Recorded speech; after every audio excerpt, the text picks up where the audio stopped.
This is a pink drink. It's one of the most popular drinks this summer in coffee shops across the country, and it's growing in popularity. What is it? Does it have coffee? Does it have caffeine? All the details I'm going to tell you on this episode of Coffee Shop Vibes. Let's go.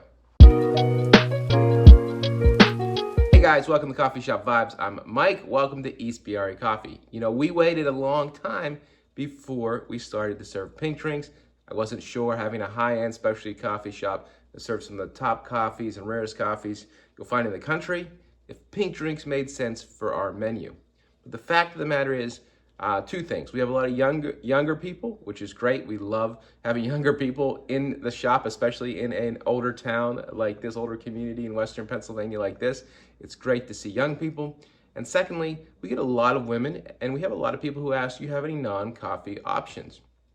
And that's quite popular. So we do get that question all the time. So we thought, well, maybe it's time to try pink drinks, and I'm going to break them down, what they are. Obviously Starbucks and some of the other big chains made them popular. I know that's one of their most popular drinks. We do sell a few of these every day. We sell a good bit. I'm actually surprised how many pink drinks we sell. Quite frankly, I'm even a fan of these pink drinks. There's a few different ways to make them. But long story short, when it comes to coffee shops, some coffee shops, I feel like the ones in the outskirts, the suburbs, right, will likely have pink drinks, and a lot of the ones in the cities that have limited menus, not a lot of flavors or latte syrups, right, those are probably not going to have pink drinks. I was in New York City. One coffee shop didn't even have coffee, so I guarantee they didn't have a pink drink.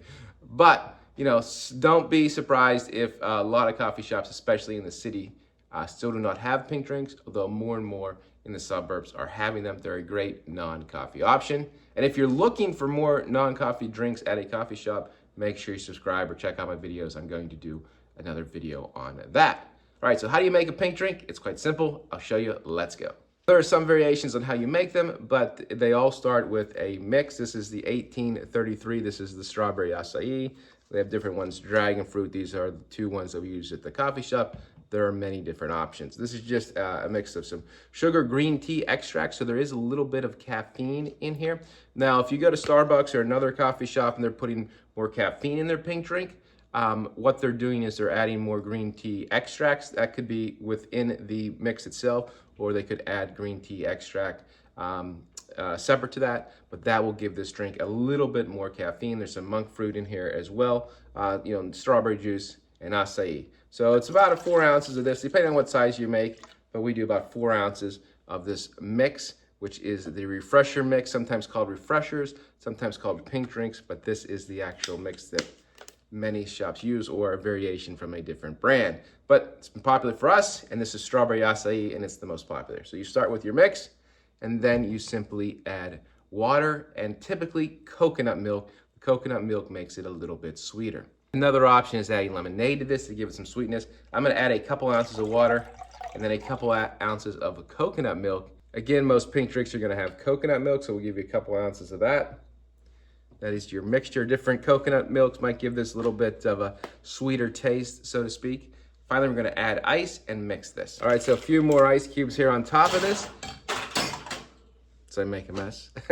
They aren't the cleanest drinks to make. And then you shake it just like you would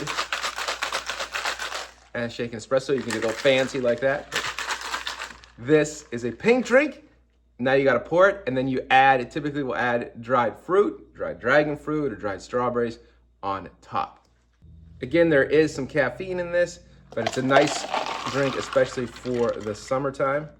So there you have your pink drink, and then you want to garnish it with some strawberries. So let's do that to complete it. All right, so I'll take some dried strawberries, put those on top, and voila, there you go.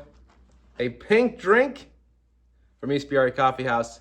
These are quite popular in coffee shops across the country and growing in popularity. Like I said, even me, a hardcore coffee guy, drinking some of the best coffees in the world, I enjoy this, especially on a hot summer day.